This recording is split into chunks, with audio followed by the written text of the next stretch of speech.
Darren, it's been a really interesting year for marketing, hasn't it? Interesting is a good word, yes. We've seen redundancies, we've seen marketing budgets being slashed, panic marketing, if you will.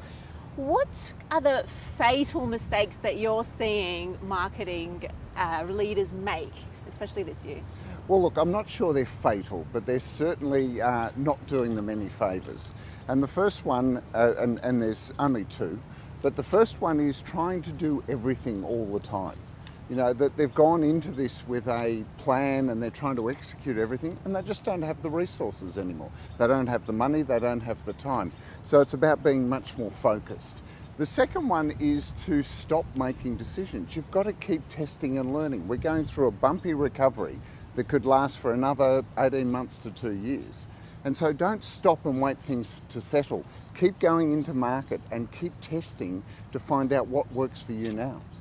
So looking at 2021, it's all about planning and getting ready to build that resiliency for 2021. Yeah. What are the key advice that you can give marketing leaders to really start on the right foot?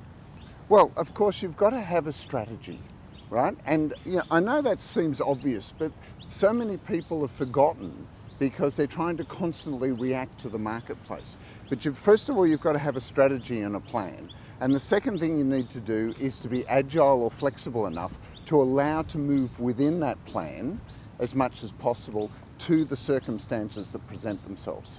When it comes to partnering with the right marketing agency, how important is it for businesses to find that right marketing agency, especially in leaner times? Yeah, look, there's a lot of talk about relationships between clients and their agencies, and I've actually found that, yes, chemistry is so important, but also having open and honest communication.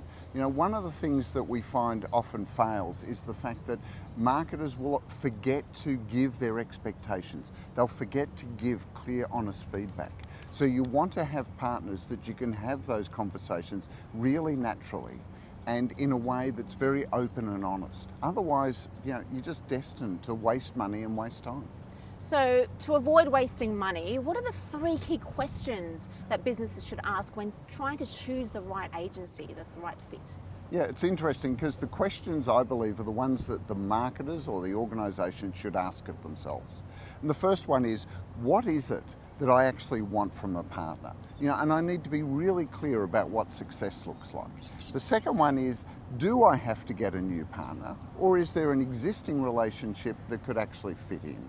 And the third one, a lot of people overlook this, is when you bring a new agency or a new partnership into your existing relationships, how are they going to change? Often when a new agency is appointed, suddenly there's this disruption with your other agencies. So, your media agency, your content agency, your creative agency, PR agency, they've all got to re-jostle to find where they're most comfortable and where they fit in that mix. So, final question. What excites you most about marketing for the new year? Well, look, there's so many things, but I think the most exciting thing is the fact that we've come out of 13 years of basically cost cutting. And since the global financial crisis in 2007, 2008, most brands have been cutting cost as a way of driving profit. But I think this pandemic has caused people to rethink what it actually means to be in business, and growth can only come from investing in the right partnerships and the right activities. So I think what we're going to see going forward from 2021 onwards is a much more focus on driving real growth through marketing, and that's exciting. That is exciting indeed. Thank you so much, Darren, for your time. Really appreciate it. My pleasure.